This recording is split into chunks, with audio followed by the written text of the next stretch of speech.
The Lord be with you. And with your spirit. A reading from the Holy Gospel according to Matthew. Glory to you, O Lord.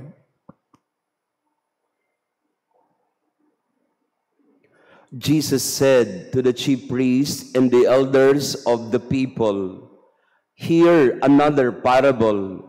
There was a landowner who planted the vineyard, put a hedge around it, dug a wine press in it, and built a tower.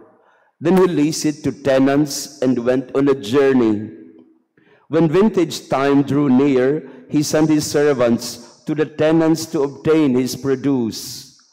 But the tenants seized the servants, and one they beat, another they killed, and a third they stoned. Again, he sent other servants, more numerous than the first ones, but they treated them in the same way. Finally, he sent his son to them, thinking, 'They will respect my son.' But when the tenants saw the son, they said to one another, 'This is the heir. Come, let us kill him and acquire his inheritance.' They seized him, threw him out of the vineyard, and killed him.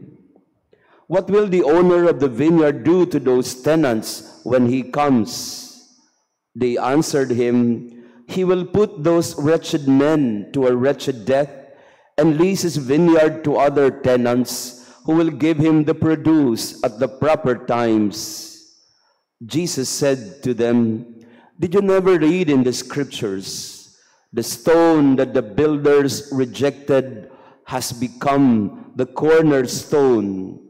By the Lord has this been done, and it is wonderful in our eyes. Therefore I say to you, the kingdom of God will be taken away from you and given to a people that will produce its fruit."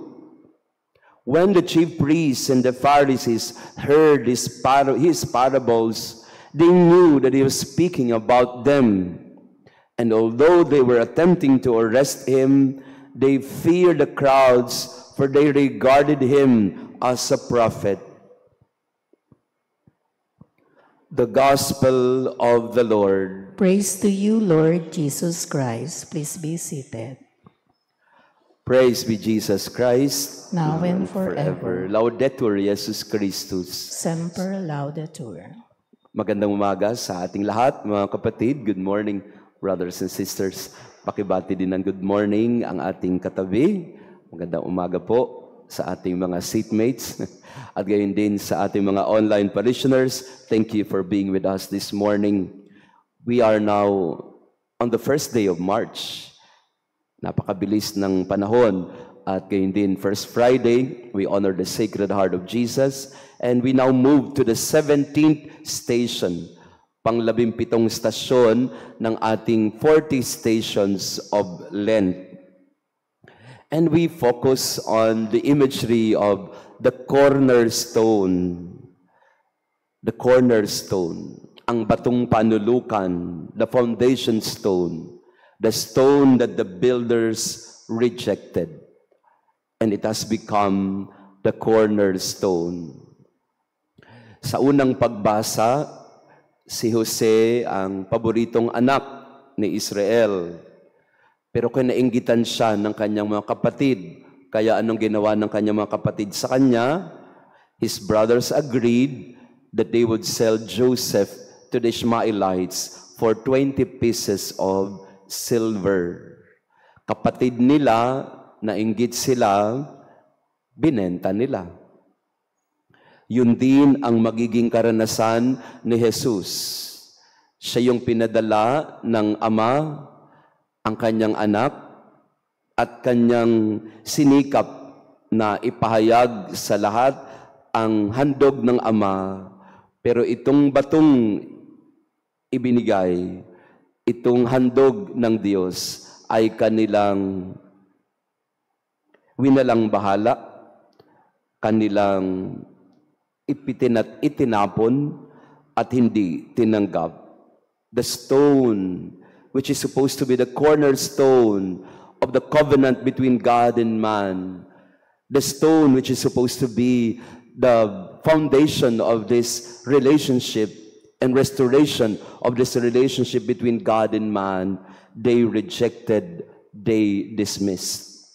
Kaya naman yung talinhaga ni Jesus ay hindi tinanggap ng maganda ng mga skriba at pariseyo. Ang tingin nila, pinaparinggan sila ni Jesus na sa pakiwari nila, sila yung mga katiwala na itinapon, pinahirapan, hindi tinanggap ang mga sugo ng may-ari at pati na yung anak ay kanilang pinatay. Rejection of the offering of God, rejection of the gift of God. Ang konteksto po ng Matthew 21 ay nakapasok na si Jesus sa Jerusalem. This is after the triumphant entry into Jerusalem. This is after the cleansing of the temple. But Jesus did not give up in proclaiming to the people his mission and what the Father wanted for them to do. But they would not. Kahit anong pilit ni Jesus na magbigay ng kanyang aral at mensahe sa kanila, they would not listen. And so, the parable of the tenants is given to them by Jesus, which they did not take very well, and which they felt very insulted.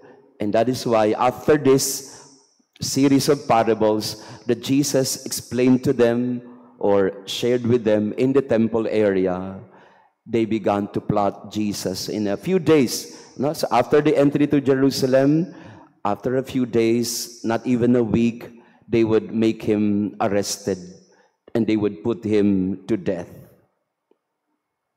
The cornerstone, the offering of God, they could not accept. The stone that the builders rejected. Maraming beses po sa buhay ng tao, ganun din naman ang Diyos sa kanyang pakikipag-ugnayan sa atin. He always sends His messengers to help us. He always sends His instruments in order to enlighten us. He always finds a way or a path so that we can be helped towards our salvation, so that we can find healing and hope. But time and again also, we dismiss and we reject those that the Lord sends to us. We think we are owners. We think that we are entitled to all these things. And so we do not need God or even His instruments in order to help us. We are not owners. We are but stewards. And God is always there to help us in everything that we need. But oftentimes, we reject Him. And the cross is the ultimate rejection of humanity, of God's offering of Himself and of His love. Kung titinan po natin yung talinhaga na binigay ni Jesus sa kanyang mga tagapakinig, pang malulungkot ka eh. Sa mga Hebreo, sa konteksto ng mga Hebreo, ang kanilang paniwala at ang kanilang pakikipag-ugnayan sa Diyos ay napakalapit. Dahil nga alam nila na hindi sila pinapabayaan ng Diyos. Lagi silang pinapadalhan ng mga propeta, ng mga pinuno, ng mga tagapagligtas para hindi sila mapahamak. Pero paulit-ulit din na ang mga Israelita ay matigas ang ulo, sarado ang isip at ang puso at kalooban ay napakatigas na ayaw nilang tanggapin kung ano man ang binibigay ng Diyos sa kanila. They think that they are the owners of the vineyard. They never even open themselves to the possibility that the Lord, the Savior, the Master has come And the long-awaited Messiah has already arrived, and yet they did not recognize Him. Simula pa sa simula, ganito na eh. Panahon pa ni Herodes, nung pinanganak si Jesus sa Bethlehem, nandun na yung pagtaboy sa Kanya. Nawala na nga siyang matuluyan, hindi na nga pinanganak sa disenteng kwarto o tahanan, ipinanganak sa sabsaban. The rejection of God's offering since the beginning, since He was born, it has always been like that. Kung ako po si Jesus at babaybayin mo yung kwento at pinagdaanan ni Jesus, it's rejection after rejection. Ever since His birth, He did not have a room. And maybe for a time, He was accepted in Nazareth, but even Nazareth, His own hometown, did not accept Him. They would reject Him also and push Him away. That's why He had to transfer to Capernaum. And when He was in Capernaum and going around the different villages, the scribes and Pharisees, hindi siya tinigilan. Wherever Jesus goes, the scribes and Pharisees would have something to say against Him. Kung titinan po natin ang buhay ni Jesus, mula sa simula, it was rejection after rejection after rejection. Yes, He had fans and followers. Yes, He found some band of disciples that would follow Him wherever He would go. Peter and the other disciples, some women, maybe those who got healed by Jesus, maybe they followed Him even to Jerusalem. But by and large, if you look at the life of Jesus, it was all rejection. Lagi na lang rejection. So what is this to us? Siguro, kayo po ay pagod na rin po sa mga ganitong mga karanasan na pagod ka na dahil wala naman nangyayari. No? All your efforts are just wasted, not appreciated, not even noticed. Hindi ko po alam sa inyong pamilya kung ganyan po ang nararamdaman nyo. Na all efforts have been put in, binigay mo na lahat, sinorender nyo na lahat, at ginawa nyo ng lahat. Pero wala pa din. Ganun pa rin. Sa asawa mo, binigay mo na lahat. No? Lahat ng pasensya, lahat ng tiyaga, lahat ng pagkapatawad, lahat ng pangunawa. Pero sa kaduluduluhan, ganun pa din. Sa iyong anak, binigay mo na rin ng lahat. Binigay mo na lahat ng pasensya, binigay mo na lahat ng tiyaga, pag-unawa. Ganon pa din. Sa kaduluduluhan ng lahat, our life is like a failure. One big failure. Yeah. Pakitingnan nga ang katabi natin. Nararamdaman mo ba yan? It's some sort of a one big failure, one after another. So don't worry. Don't worry. If you feel like your life is a failure, you are not alone. Jesus also felt that way again and again.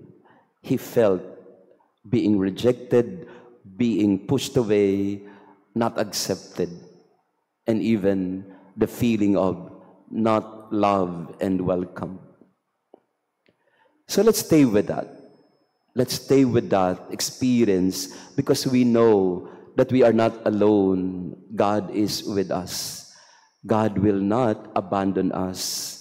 And God will remain faithful to us, even if at times we feel rejected and unappreciated. Pagdasal natin na tayong lahat ay makaramdam sa Panginoon ng pagtanggap, ng pag-unawa at pagkalinga. Kung si Jose, and let me end with Joseph, siguro sa simula, naramdaman ni Jose na, ano ba ito mga kapatid ko, no? Ako na nga yung wala namang kaano-ano pinag-inggitan pa ako, tinapon pa ako, pinenta pa ako. Pero sa kaduluduluhan siguro si Joseph at the end, nung siya'y nandun na sa Egypt, he realized, there was a reason pala why I was sold by my brothers. I was meant to fulfill this mission of saving my people. Later, Jesus would also do the same. His rejection will find meaning in the cross and resurrection. But for now, stay with that feeling. We may not understand why we are being rejected and unappreciated again and again, but in time we will realize you are just but fulfilling a mission that the Lord has entrusted to you. Don't allow the rejections and failures to take away your hope, to take away your conviction, to take away your desire to become an instrument of God's light, of God's hope and freedom. Praised be Jesus Christ. Now and forever. Maraming salamat po sa inyong pagdalo sa ating banal na misa ngayong umaga. Thank you for being with us. To our online parishioners, salamat din po for praying with us. Kahapon may na-meet po ako mga pilgrims. Ang ginagawa po nila, araw-araw sila nagpupunta sa iba't ibang simbahan. Sabi nila, Father, sinusunod namin ang iyong 40 stations. Kaya 40 churches din ang aming pinupuntahan. Sabi ko, kami po ay sa sa Stations of the Cross, sa pag-Friday, and then 40 stations in our reflection. Pero yung iba, 40 churches talaga during this season of Lent. So sa atin po ay we will have our Lenten pilgrimage this March, nakalimutan ko na, March 16. Tama ba? March 16. At dahil po napakaraming buses natin, so we are scheduling our departure ng mas maaga, 6 o'clock. Ang original schedule po natin ay magmisa dito ng alas 7 and then alis ng alas 8. Pero dahil po mahigit 15 buses po tayo, tayo po aalis ng mas maaga, no? Alas 6, and then magmimisa na lang tayo sa Antipolo. Yan. So, but we will try to make further announcements po. Again, mamayang hapon po ay may pre-scheduled wedding at 3 o'clock, kaya wala muna tayong 3 o'clock Divine Mercy Mass. We will resume it next month.